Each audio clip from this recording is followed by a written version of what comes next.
नमस्कार दोस्तों। चिराग पासवान बिहार की राजनीति में एक ऐसा नाम जो लगातार चर्चाओं का विषय बना हुआ रहता है। आजकल उनका एक बयान बहुत ही सुर्खियां बटोर रहा है। वह बयान यह है कि जब वो पटना आए थे और पटना से दिल्ली जाते वक्त एयरपोर्ट पर पत्रकार जब उनसे सीट शेयरिंग पर सवाल करते हैं तो चिराग पासवान कहते नजर आते हैं कि भाई सम्मान से समझौता करके भला कौन किस गठबंधन में रहा है। अब सोचिए जरा चिराग पासवान किस ओर इशारा कर रहे हैं। कभी उनके सांसद बिहार के प्रभारी लोक जनशक्ति पार्टी रामविलास, बिहार के प्रभारी जमुई के सांसद अरुण भारती कहते हैं कि भाई 40 से 50 सीट, 50 से 60 सीट, एक तरह से कह सकते हैं कि चिराग पासवान प्रेशर पॉलिटिक्स खेल रहे हैं। तो कुछ लोग ये भी कहते हैं कि भाई चिराग पासवान महत्वाकांक्षी है।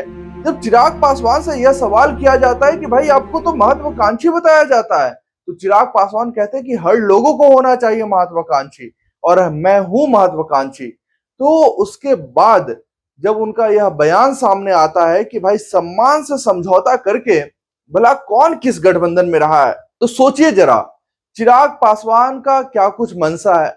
अब कुछ लोग उनको बहुत ही कमतर आंक रहे हैं। कुछ लोग कह रहे हैं 20 सीटें, कुछ लोग कह रहे हैं 22 सीटें, कुछ लोग कह रहे हैं 25 सीटें।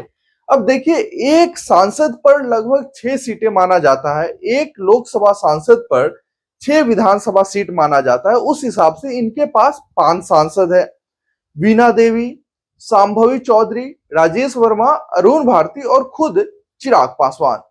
तो 5 सांसद है। 5 से अगर 6 में गुना करेंगे तो 30 विधानसभा सीट होता है। तो चिराग पासवान का कहना है कि भाई 30 से नीचे तो आप सोचो ही नहीं, 30 से नीचे आने का कोई मतलब ही नहीं है, 30 से नीचे पर बात करने का कोई मतलब ही नहीं है। तो बात कितने पे होना चाहिए? चिराग पासवान और उनकी पार्टी चाहती है कि बात 40 सीटों से ऊपर की हो, क्योंकि चिराग पासवान के पास कैंडिडेट बहुत ज्यादा हैं। उनके पास तमाम बड़े बड़े नेता टिकट के लिए दौड़ लगा रहे हैं। कुछ लोग अपने बेटों को सेटल करने के लिए चिराग पासवान के पास जा रहे हैं, तो कुछ लोग खुद सेटल होने के लिए चिराग पासवान के पास जा रहे हैं। अब आखिर चिराग पासवान क्या करेंगे? उन्होंने इशारा कर दिया है कि भाई मेरी ताकत को पहचानो। लोकसभा चुनाव के दौरान भी कुछ लोग कह रहे थे कि अरे भाई चिराग पासवान और उनके चाचा पशुपति कुमार पारस दोनों को मिलाकर 5 सीटें दी जाएंगी, लेकिन अंततः हुआ क्या? सिर्फ और सिर्फ चिराग पासवान को अकेले, जबकि उनके पास उस वक्त एक भी सांसद नहीं था। उस वक्त चिराग पासवान को 5 सीटें मिलती हैं और भारतीय जनता पार्टी और जनता दल यू के गठबंधन के साथ ही मिलती है। ऐसा नहीं है कि उस टाइम कोई राजनीतिक दल उनके साथ नहीं थे। अब सोचिए चिराग पासवान ने उस टाइम अपने दमखम को दिखाए। अब वो बार बार कहते हैं कि भाई बिहार की धरती मुझे बुला रही है, बिहार की जनता मुझे बुला रही है। उनके तमाम नेता कहते हैं, चाहे अरुण भारती हो, चाहे उनकी पहली माता जी हो, बड़ी माता जी हो, चाहे उनके पार्टी के सीनियर लीडर रामा किशोर सिंह हो, ये तमाम लोग कह रहे हैं कि भाई चिराग पासवान सीएम मटेरियल है। रामा सिंह ने तो यहां तक कहा कि चिराग पासवान सीएम मटेरियल नहीं बल्कि इससे भी ऊपर की चीज है। बड़े नेता के तौर पे देख रहे हैं रामा सिंह चिराग पासवान को। तो लगातार चिराग पासवान के बारे में उनके नेता, उनके परिवार के लोग और उनके कार्यकर्ता उनको मुख्यमंत्री के रूप में देखना चाहते हैं। अब चिराग पासवान को अगर मुख्यमंत्री बनना है तो भला 30 सीट से कोई मुख्यमंत्री बन सकता है क्या? चिराग पासवान से जब यह सवाल पूछा जाता है तो वो कहते हैं कि भले मैं सब्जी नहीं बना सकता हूं, लेकिन सब्जी में नमक की भूमिका जरूर निभा सकता हूं। अगर सब्जी में नमक की भूमिका जरूर निभा सकता हूं कह रहे हैं, यानी कि मैं अगर गठबंधन से हट जाऊं तो सब्जी ही नहीं बनेगी। आप कल्पना कीजिए, बिना नमक की सब्जी आप कभी खा सकते हैं क्या? 1-2 बार कभी खा भी लिए, बीपी वाले लोग खाते भी हैं, लेकिन कल्पना कीजिए कि भाई बिना नमक के सब्जी बनना मुश्किल है।